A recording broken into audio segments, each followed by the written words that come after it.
Hoje aqui vai ser bem tranquilo. Eu vou dar mais o básico mesmo desses conteúdos. Só me relembra lá, na última aula a gente viu a neurohipófise, a gente viu o ADH, né, que é o hormônio antidiurético, e viu a ocitocina, Foi. né? Aí da neurohipófise a gente viu a prolactina, o TSH, que é o hormônio que vai estimular a tireoide a Uhum. produzir T3 e T4. A gente viu o GH, Foi o GH, que é o hormônio lá do crescimento. do crescimento dos ossos na infância, né? E na Isso, adolescência. no estirão, Uhum. principalmente, né? Isso. Aí acho que ficou. Aí, pronto, aí falta a gente ver então o FSH e LH, que a gente vê junto, o ACTH, só, e síntese proteica. E aí a gente finaliza. Uhum. Ó, então vamos começar pelo FSH e LH. O FSH, o que que ele significa? É o hormônio folículo estimulante.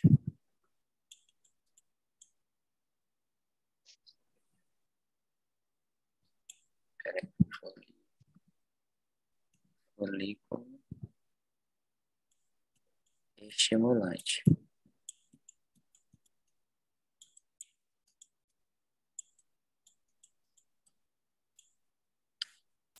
Isso aqui é o FSH. E o LH significa hormônio luteinizante.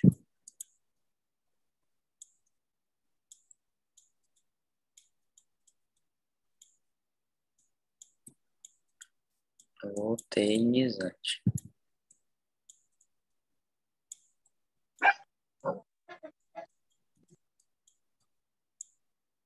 O que vocês têm que saber desses dois hormônios?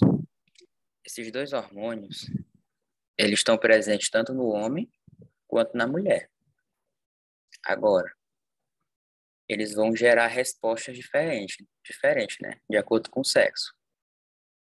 Então, assim, são dois hormônios produzidos na neuro, na, na hipófise endócrina, né? Na parte endócrina da hipófise.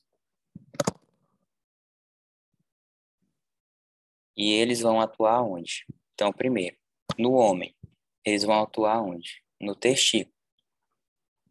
Então, eles vão lá no testículo e esses dois hormônios, eles vão estimular a produção de quê? De testosterona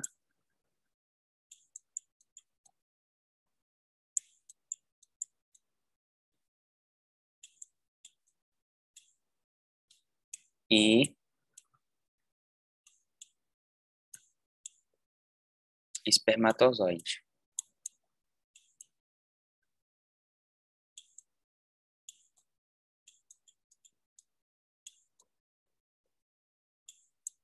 Certo? Então, esses dois hormônios produzidos pela porção endócrina da hipófise. Lembra que a hipófise é uma glândulazinha que fica lá no nosso cérebro, né? Que ela está em íntimo contato com o hipotálamo, que é uma outra região do nosso cérebro. E elas duas são o centro de comando, né? Das células do nosso corpo, das glândulas do nosso corpo. Então, o hipotálamo, juntamente com a parte endócrina da hipófise, a endohipófise, elas vão secretar o FSH e o LH e aí no homem, elas vão lá no testículo e vão estimular a produção de testosterona, do hormônio da testosterona e dos espermatozoides. A testosterona vai ter função de quê? Vai ter as funções que vai trazer as características sexuais masculinas. Crescimento de pelo, de barba, engrossamento da voz, ganho de massa muscular,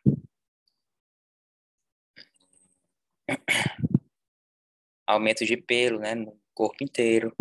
Então, essas são algumas funções da testosterona. E o espermatozoide, que é para reprodução. Para reprodução, certo? E na mulher, o que a gente vai observar? Que esses dois hormônios, o que eles vão fazer na mulher? Eles vão controlar o ciclo ovariano e o ciclo menstrual e o ciclo uterino. Ovariano e ciclo uterino. Os dois somados eu tenho ciclo menstrual, né? Então, eu vou escrever aqui. No ovário, eles vão controlar o ciclo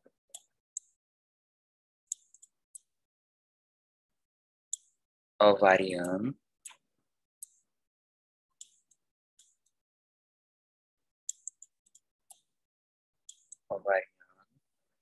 e o ciclo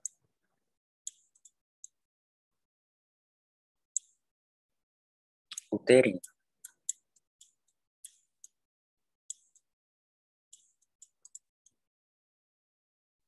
No ciclo ovariano, eu tenho o quê? Eu tenho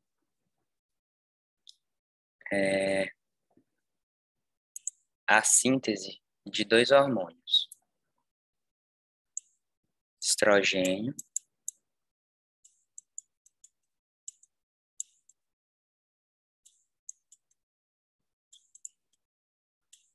e a progesterona.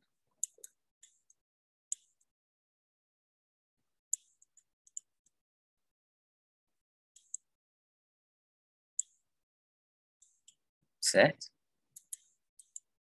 Na mulher é bem mais complexo, né? No homem, o FSH e o LH é, só vai o quê? Estimular a produção da testosterona,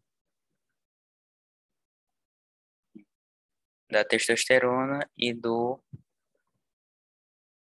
dos espermatozoides. Na mulher, ele vai atuar nesse eixo aí do ciclo, lá nos ovários, né?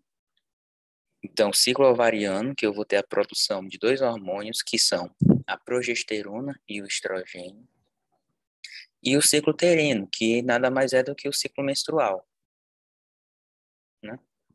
Que aí vai ter ciclos regulares, ciclos irregulares. Um ciclo regular, ele dura e gira em torno de 28 dias. E aí algumas mulheres, por alguns motivos, né, vão apresentar ciclos irregulares. Uma das principais causas de ciclos irregulares é a síndrome do ovário policístico. A mulher tem cisto lá no ovário, e aí ela tem alguns sinais e sintomas, né? Ela tem ciclo irregular, ela tem crescimento de pelo, tem mais acne, espinha, né? Alteração no humor, né? São sintomas de quem tem ovário policístico. Bom, esses hormônios, progesterona e estrogênio, são muito importantes para a mulher. O estrogênio, né? Principalmente o estrogênio, né? O estradiol, porque ele tem a função de trazer as características sexuais femininas, que é o aumento da mama, a cintura fina, né? O glúteo, a região glútea maior, né? O quadril, né? Quadril mais largo. Então, são características sexuais femininas. O cabelo mais sedoso, tá? Essas são as características, principalmente do estrogênio. Melhora o humor.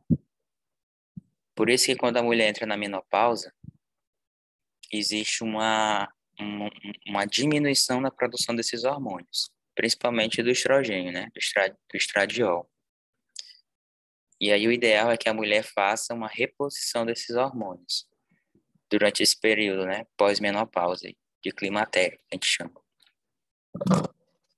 De melhorar os sinais e sintomas. Principalmente fogacho, né? Aquele esquentamento. Tem mulher que reclama muito de esquentamento, falta de um mau humor muito grande, problema de insônia. Pode evoluir para osteopenia, osteoporose, porque o estradiol ele tem uma função protetora dos ossos. Então, vai ter ressecamento da pele, vários problemas, né? No pós-menopausa, porque vai ter uma queda da produção desses hormônios, principalmente o estrogênio. Beleza? Show de bola? Beleza. Deu para entender, né? Então, Uhum, sim. o FSH e o LH é só isso, no homem. Vão atuar no testículo para a produção de testosterona e de espermatozoide. Na mulher, o FSH e o LH vão atuar no ciclo ovariano e no ciclo uterino. O ciclo ovariano é responsável pela produção dos hormônios femininos. Estrogênio, que dá todas as características sexuais femininas, e a progesterona, que é um hormônio que ajuda durante a gravidez. Então, quando a mulher engravida, essa progesterona ela se mantém alta durante todo o período da gestação. E aí ela vai ocasionar várias mudanças fisiológicas numa grávida, né? Várias mudanças. Desde sistema respiratório, cardiovascular, renal, pele, tudo. A progesterona ela tem muitos efeitos colaterais. Por isso que quando a mulher toma anticoncepcional, principalmente quando ele é só com progesterona, ela tem muito efeito colateral. Constipação, pode ter mais, pode ter uma predisposição a ter cálculo renal, infecção do trato urinário, porque a mobilidade dos ureteres ficam diminuídos por conta da progesterona. A mulher pode ter mais azia, mais queimação, porque o trânsito gastrointestinal fica diminuído. Várias coisas. A pele pode ter um escurecimento, mas é isso. Então, beleza, tranquilo, né? As coisas que você já vê no dia a dia, então você já sabe isso aqui.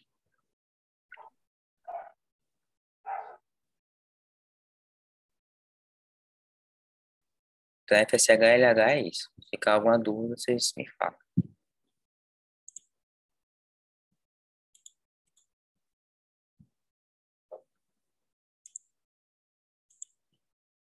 Bom, vamos agora para outro hormônio, que é o ACTH. O ACTH, ele vai ser também produzido pela parte endócrina, né, da hipófise. O que vocês não podem esquecer para a prova é que a hipófise ela é dividida em duas regiões, a neurohipófise e a endohipófise, né, a parte endócrina da hipófise, propriamente dita. A neuro, ela só produz dois hormônios, que é a ocitocina e o ADH. O resto, tudo é produzido pela parte endócrina da hipófise. Bom, isso aqui tudo. E a prolactina também. Toda a galera aqui em vermelho é produzida pela endohipófise. Adenohipófise, né? Perdão. Adenohipófise. E José Lucas, essa neurohipófise e endohipófise, qual é a que você falou aí? Ó, a neurohipófise é essa aqui, ó. Uhum. Ela fica na região posterior, ou seja, na parte de trás. Uhum. E a endohipófise, mas na verdade a gente chama de adenohipófise, tá? O nome correto é adenohipófise. ela fica aqui na região anterior, ou seja, na parte da frente. Adeno e hipófise. Elas são grudadas uma na outra, né? Uhum. Mas tem essa divisãozinha. Então, a adenohipófise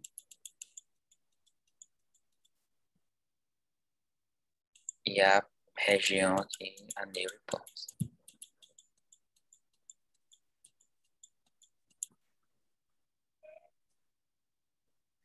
Bom, então, a gente já viu prolactina na aula passada, GH, o TSH, né, que vai estimular a tireoide a produzir T3 e T4, T3, T4. Além disso, tem 4 glândulazinhas que ficam anexadas na tireoide que eu chamo de paratireoide. Elas são desse tamanhozinho assim. E elas produzem também mais 2 hormônios, que são responsáveis pelo metabolismo do cálcio, que é o PTH. Alguém sabe dizer o outro?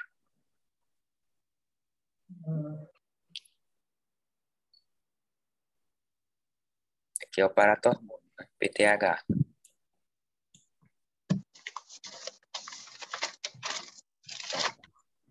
É a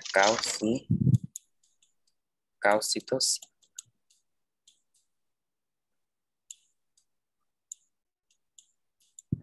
Então, vocês têm que saber os hormônios que são produzidos nas glândulas. Bom, o TSH, ele estimula a tireoide a produzir T3, T4, e a gente pode dizer também, no caso, essas glândulas anexas à tireoide, que é a paratireoide, vai produzir o paratormônio e a calcitocina. Bom, tem que saber esses hormônios. Aí, por exemplo, o FSH e o LH no testículo, testosterona, que é o hormônio, e também estimula a produção de espermatozoide. No ovário, produção de estrógeno, progesterona, principalmente, né? Estrógeno e progesterona.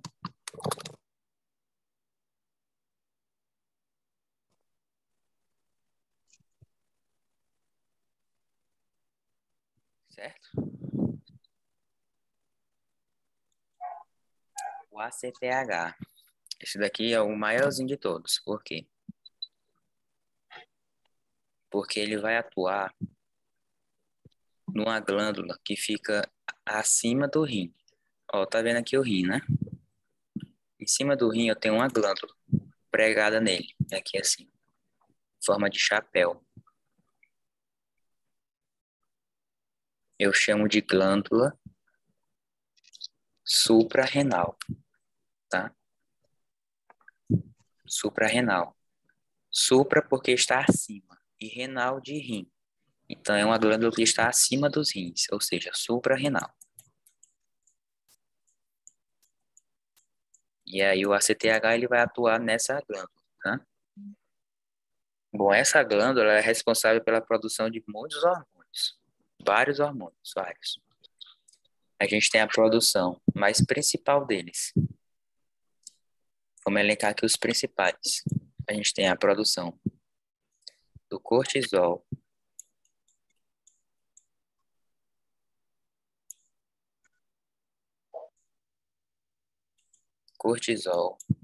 que é o chamado hormônio do estresse.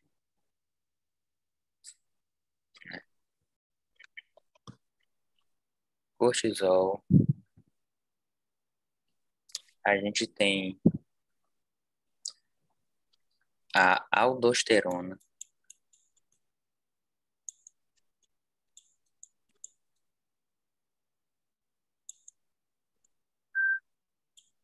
que é um hormônio que vai estar relacionado à pressão arterial, a diurese. Ele atua, se você for parar para pensar, ele atua muito semelhante ao ADH, né? Ele tem a função aí de reter água e sódio. Então, a aldosterona e o ADH tem um papel semelhante, tá? Só que a aldosterona é produzida na glândula suprarrenal, estimulada pelo ACTH, que é um hormônio produzido na adenohipófise. Em contrapartida, o ADH é um hormônio que foi produzido no hipotálamo e foi armazenado na neurohipófise. Certo? Então, cortisol, aldosterona, o que mais que é importante aqui? Alguns hormônios sexuais, por exemplo, o DHEA,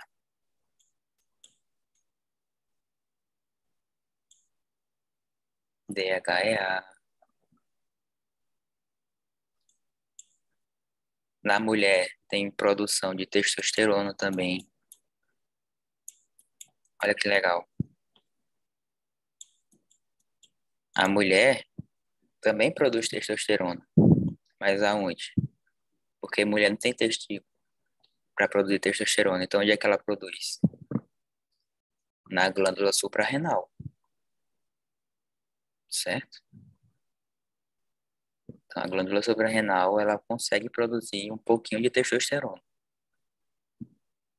na mulher. No homem também, mas é bem pouco.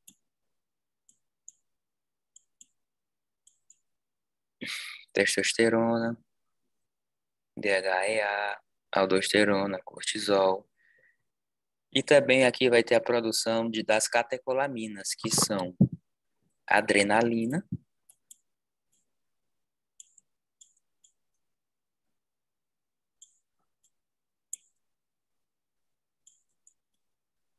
só que isso aqui já vai ser na medula. Então eu vou deixar só as que são produzidas no córtex da suprarrenal.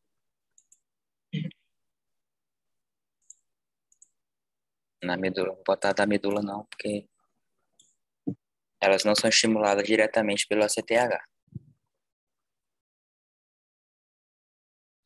Certo?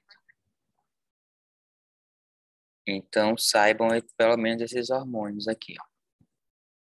Cortisol, aldosterona, DHEA, testosterona.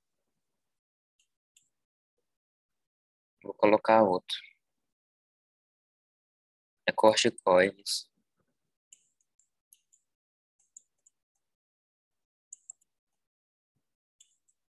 corticoides. Para que servem os corticoides? Eles são anti-inflamatórios, esteroidais. Porque existe dois tipos de inflamatório. O que o nosso corpo produz e o que a gente toma de remédio, que compra na farmácia. Aquele anti-inflamatório que você compra na farmácia, que você vai na farmácia e compra um diclofenaco, uma nimesulida, um ibuprofeno, uma dipirona, um paracetamol.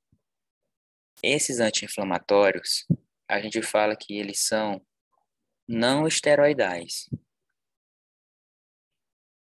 Já os anti-inflamatórios que nós produzimos, eles são esteroidais. Tá? São os corticoides. Você pode comprar na farmácia também os esteroidais, como a prednisona, né, por exemplo, que o pessoal usa muito como antialérgico, antihistamínico, e para diminuir o sistema imunológico. Os corticoides, ele tem essa função, né? Eles têm essa ação em diminuir o sistema imunológico. Bom, então saibam pelo menos o grosso dos hormônios que são produzidos na suprarrenal. O cortisol é o hormônio do estresse. A aldosterona, ela ajuda a manter a pressão arterial. O DHEA e a testosterona são hormônios sexuais. E os corticoides, aí a gente tem a ação aí de anti-inflamatório. Então, Esse que você falou que diminui. o corticoide, ele é anti-inflamatório e ele tem uma ação também que diminui o sistema imunológico. Por isso que a pessoa, quando ela toma muito corticoide, ela começa a ter... Ela não pode tomar por muito tempo, porque o sistema imunológico dela vai ficar suprimido. Ela vai começar a desenvolver mais, tipo, resfriado, né? Ela pode ter várias doenças, né? Tipo, ter contato com vírus, com bactéria e desenvolver a doença mais facilmente, porque o sistema imunológico dela vai estar suprimido. Então, tem gente que a gente tem que tomar cuidado com o uso de corticoide. Mas a principal função deles, assim, a gente pode dizer que é a anti-inflamação. Combate a inflamação. Inflamação, dor. Inflamação e dor, né? Certo? Certo. E aí, para finalizar, tem esse MSH, que ele vai estimular a nossa pele. Tem uma célula chamada melanócito.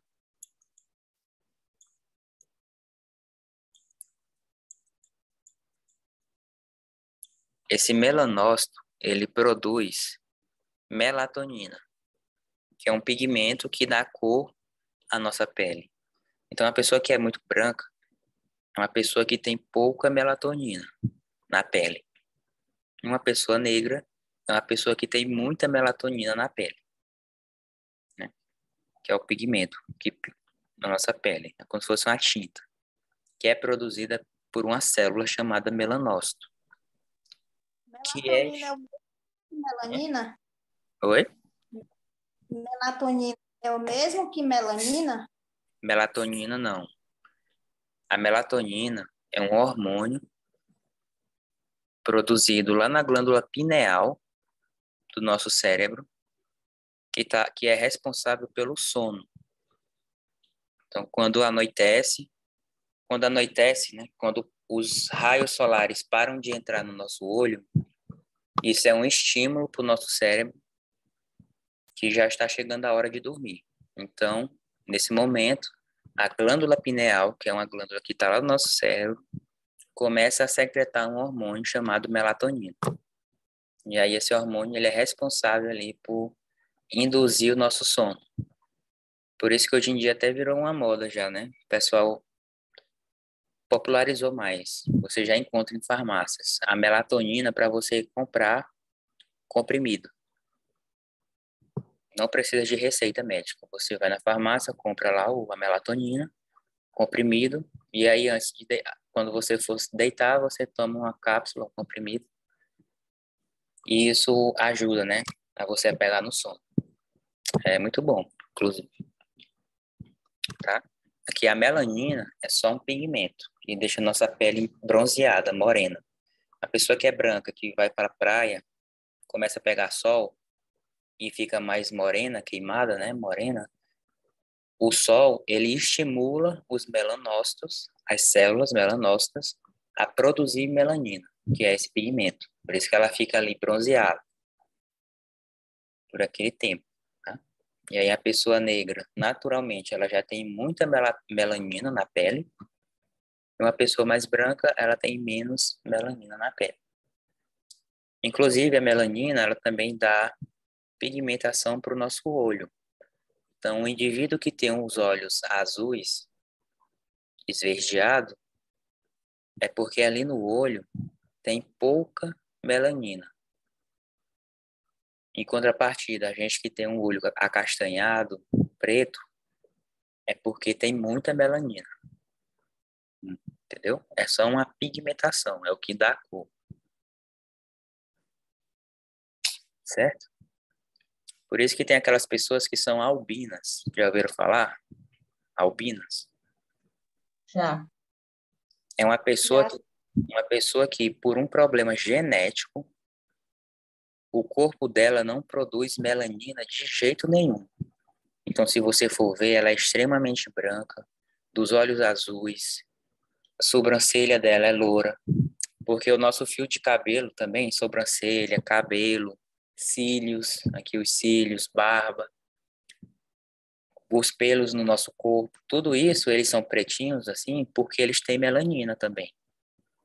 Então, a pessoa que é loirinha, ela já tem pouca melanina no cabelo.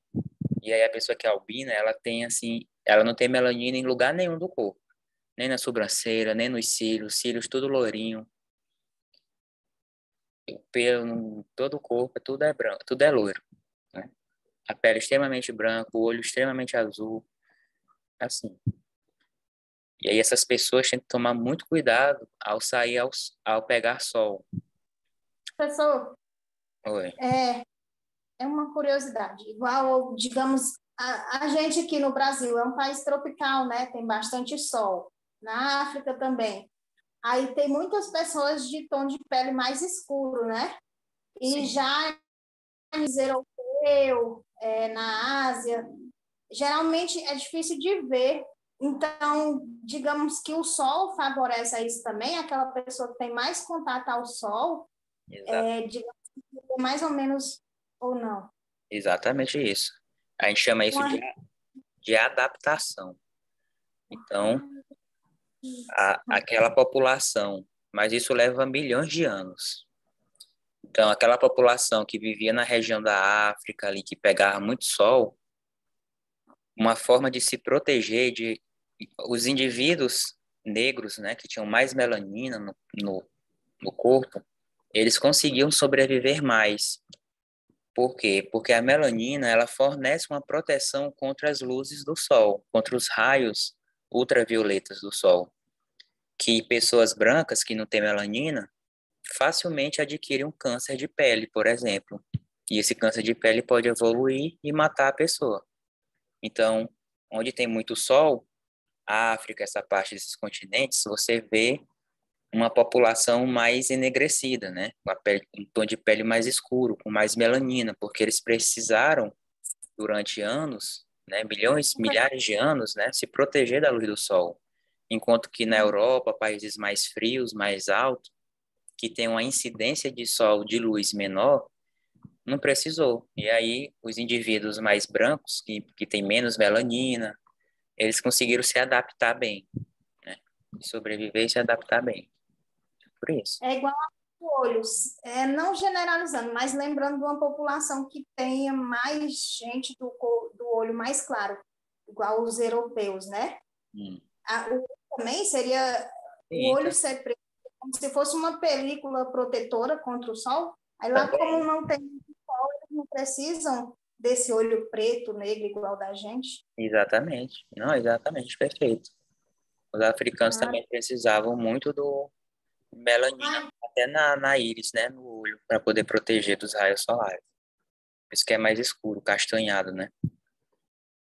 E aí a gente é uma mistura aqui no Brasil, na verdade, né? Depois da colonização, misturou índio com europeu, com africano por conta da escravização, né? E aí a gente é bem mestiço, né? Misturado.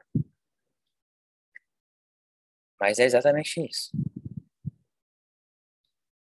Então, essa melanina, né, que é produzida pelas células dos melanócitos, são estimulados por um hormônio que é o MSH.